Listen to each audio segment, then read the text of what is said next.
찾아가는 말씀 기도 시간입니다. 오늘도 하나님의 은혜가 성도님들의 가정과 일터와 이웃 가운데 넘치시기를 주님의 이름으로 축복합니다. 오늘 우리에게 주시는 하나님의 말씀은 스가랴서 9장 9절과 10절의 말씀입니다. 시온에 따라 크게 기뻐할지어다. 예루살렘에 따라 즐거이 부를지어다. 보라, 내 왕이 내게 임하시나니 그는 공의로우시며 구원을 베푸시며 겸손하여서 나귀를 타시나니 나귀의 작은 것 곧 나귀 새끼니라. 내가 에브라임의 병고와 예루살렘의 말을 끊겠고 전쟁하는 활도 끊으리니 그가 이방 사람에게 화평을 전할 것이요 그의 통치는 바다에서 바다까지 이르고 유브라데 강에서 땅끝까지 이르리라. 아멘. 스가랴서 9장은 예수 그리스도의 예루살렘 입성을 예언한 말씀으로 신약에서 마태복음 21장을 통해 그 예언이 실제로 성취됩니다. 그리고 이 말씀은 우리에게 중요한 질문을 던지고 있습니다. 우리는 지금 누구를 왕으로 모시고 있는가? 오늘 우리가 함께 나눈 말씀은 바벨론 포로에서 돌아온 유다 백성에게 주어진 희망의 메시지였습니다. 황폐한 땅, 무너진 성전, 그리고 여전히 강대국들의 압제 아래에서 백성들은 미래를 알 수 없는 불안 속에 있었습니다.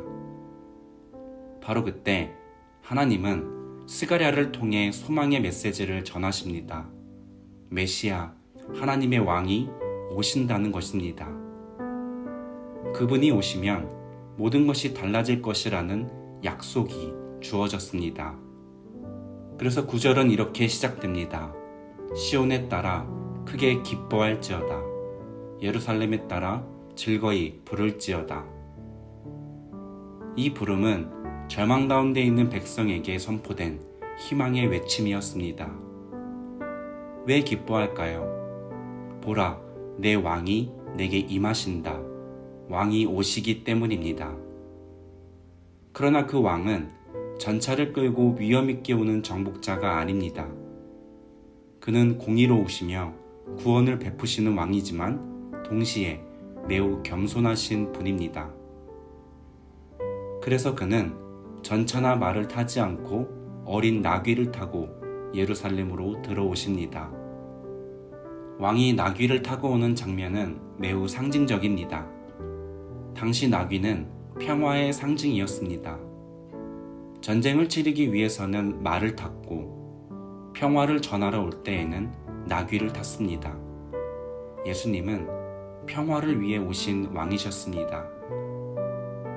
그분의 통치 방식은 세상의 방식과 정반대입니다.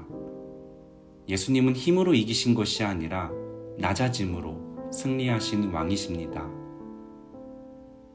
예수님의 겸손은 단순한 성격이나 태도의 문제가 아닙니다. 그것은 그분의 통치 방식, 그분의 구원 사역의 본질입니다. 예수님은 하늘의 보좌를 버리시고 이 땅에 오셨습니다. 그 시작은 마구간이었고 그 끝은 십자가였습니다. 힘과 권력으로 세상을 바꾸는 것이 아니라 낮아지고 섬기고 자신을 내어주는 그 사랑으로 우리를 구원하셨습니다. 이것이 하나님의 방식입니다. 10절로 가면 이 왕이 가져올 결과에 대한 예언이 이어집니다. 내가 에브라임의 병고와 예루살렘의 말을 끊으며 전쟁하는 활도 끊겠다라고 말씀하십니다. 이것은 단순히 고대의 무기들을 없애겠다는 말이 아닙니다. 하나님은 이제 세상의 방식이 아니라 예수 그리스도의 방식으로 나라를 세우시겠다라는 것입니다. 병고와 말, 활은 인간이 스스로를 지키기 위해 두려움을 해결하기 위해 의지하던 수단들이었습니다. 오늘 우리의 삶에서도 병고와 말, 전쟁하는 활이 있을 수도 있습니다. 우리가 나를 지키고자 붙들고 의지하는 수많은 세상의 방식들이 우리의 삶에 자리 잡고 있을 수도 있습니다. 그러나 참된 평화는 이러한 세상의 도구를 내려놓을 때 시작되는 것이며, 그 자리에는 하나님의 신실하심, 보호하심, 평화가 들어오는 것입니다. 그리고 이렇게 이어집니다. 그가 이방 사람에게 화평을 전할 것이요, 그의 통치는 바다에서 바다까지 이르고 유브라데 강에서 땅 끝까지 이르리라. 이 말씀은 예수님의 평화가 모든 민족과 온 세상을 향해 열려 있다는 놀라운 약속입니다. 그분은 단지 유대인의 왕이 아니라 인류 전체의 왕으로 오셨습니다. 그분의 다스림은 어느 한 지역, 어느 한 시대에 머물지 않고 지금도 온 땅과 모든 사람의 삶 속에 임하고 있습니다. 그러나 그 광대한 통치는 먼 나라 이야기가 아닙니다. 예수님의 진짜 통치는 내 마음, 내 삶, 내 관계 속에서부터 시작되어야 하는 것입니다. 그분이 나의 왕이 되실 때 내 안에 진정한 평화가 자리 잡고, 그 평화는 가정, 공동체, 이웃에게 흘러갑니다. 주님은 지금도 이 세상의 분열과 갈등 속에서 평화를 전하기를 원하십니다. 그리고 그 일을 우리를 통해 이루시기를 원하십니다. 사랑하는 성도 여러분, 오늘 우리는 이 말씀 앞에서 중요한 질문을 던져야 합니다. 우리는 지금 우리의 삶에서 누구를 왕으로 모시고 있는가? 삶을 살아가다 보면 우리는 때때로 세상의 방식, 세상의 지혜와 성공, 힘과 권력들을 의지하고 그것들이 우리의 삶의 왕이 되어버린 삶을 살아갈 수 있습니다. 그래서 때때로 나귀를 타고 오신, 십자가에 달려 돌아가신 예수님을 바라보지 못할 때가 있을 수도 있습니다. 그러면서 우리는 평화를 말하면서 여전히 우리의 마음과 삶 속에는 갈등과 두려움이 가득할 때가 많습니다. 그러나 나귀를 타고 오신, 십자가에 달려 돌아가신 예수님, 가장 겸손하신 예수님, 세상의 시각으로 보잘것없어 보였던 예수님, 그분은 바로 세상을 이기신, 부활로 우리에게 구원을 허락하신 우리 주 예수 그리스도, 더 나아가 겸손하셔서 세상은 작게 보았을지언정 그분은 가장 크고 위대하신 우리의 왕이십니다. 참된 평화는 어디에서 시작될까요? 먼저 우리는 우리의 마음 안에 그리스도를 왕으로 모시고 있는지를 점검해 보아야 합니다. 주님은 겸손하게 오셨고 여전히 우리 마음에 다가오십니다. 그분을 진심으로 모시고 있는지, 혹은 여전히 세상의 힘과 방법에 의지하고 있는지를 돌아보아야 합니다.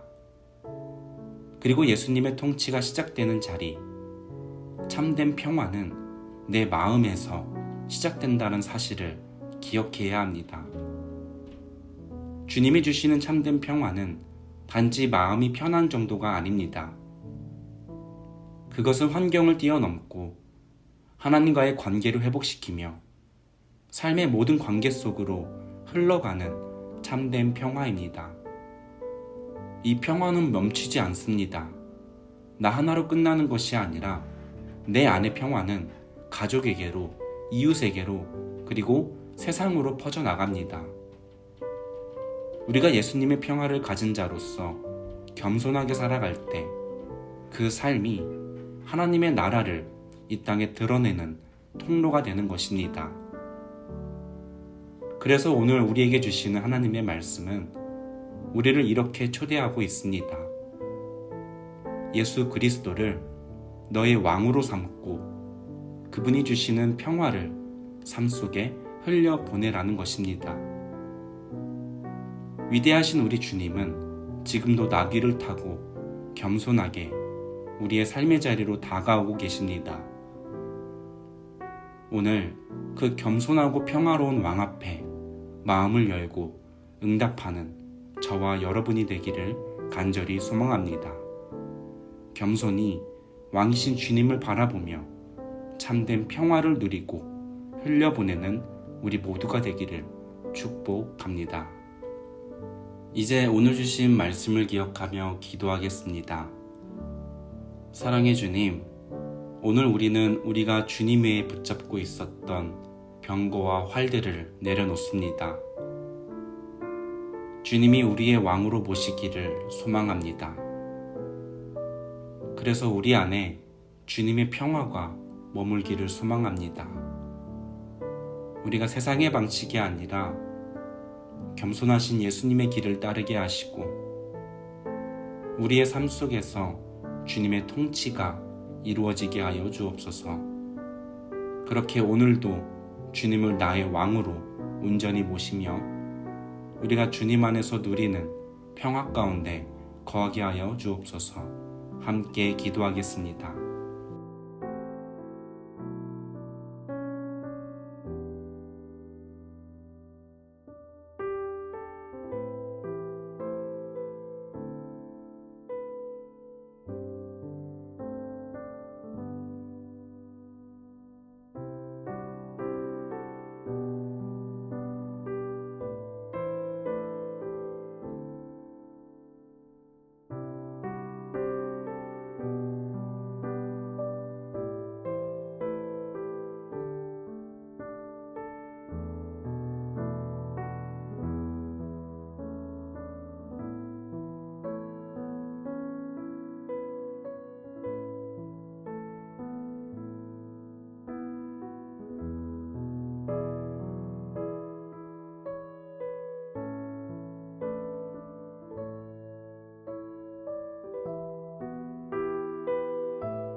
이어서 교회를 위해 함께 기도하겠습니다.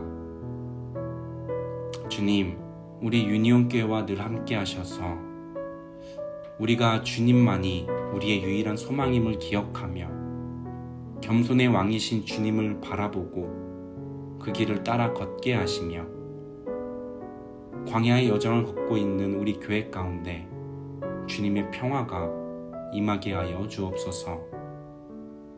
뿐만 아니라 우리 교회의 모든 성도님들의 삶 가운데 주 예수 그리스도의 은혜와 사랑과 평화가 가득 임하게 하여 주옵소서. 함께 교회를 위해 기도하겠습니다.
마지막으로 세상을 위해 기도하겠습니다.